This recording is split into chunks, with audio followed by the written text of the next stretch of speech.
Why should people protect their brand? Why should they protect their brand? Because that's how you stand out in the market. Goodness gracious. I would say that I can't think of an industry that's not saturated. And the main way for people who are looking for you to find you is to have a unique brand.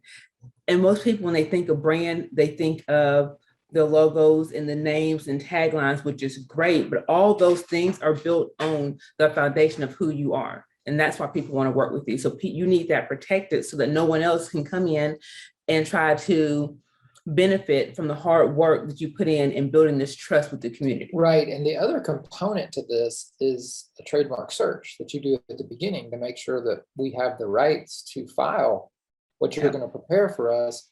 And we learn a lot from that. Tell me in just a minute about that process.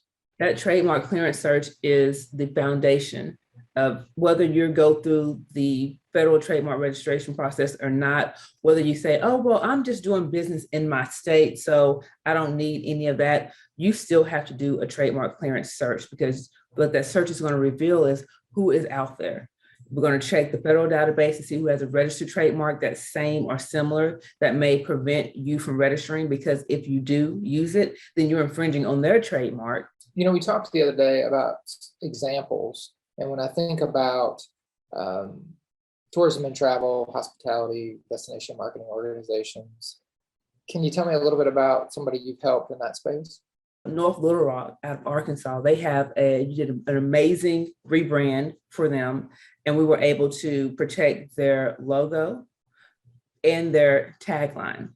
And when you would think of something in an industry like that, like why would someone need to protect that? Why would the city want to protect that, invest in that? Because when you are looking to bring dollars into your community, again, you want to make sure that you stand out, that you're able to draw people in with a nice catchy phrase. And if someone in a neighboring state or a couple of states over, they're using something that's same or similar, then it's not so, ooh, let's check this out.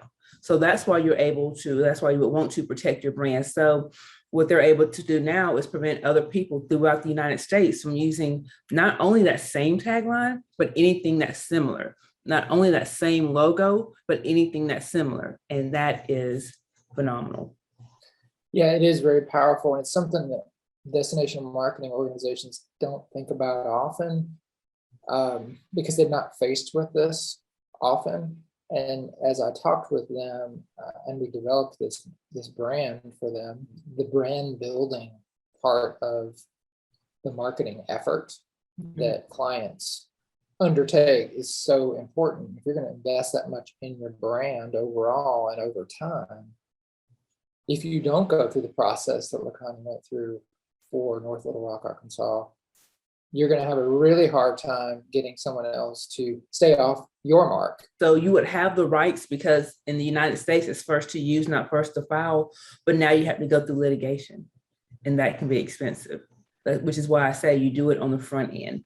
And a lot of times people think, well, we have to wait until we have it, in order to protect it. But you brought your clients to me while you were before the launch.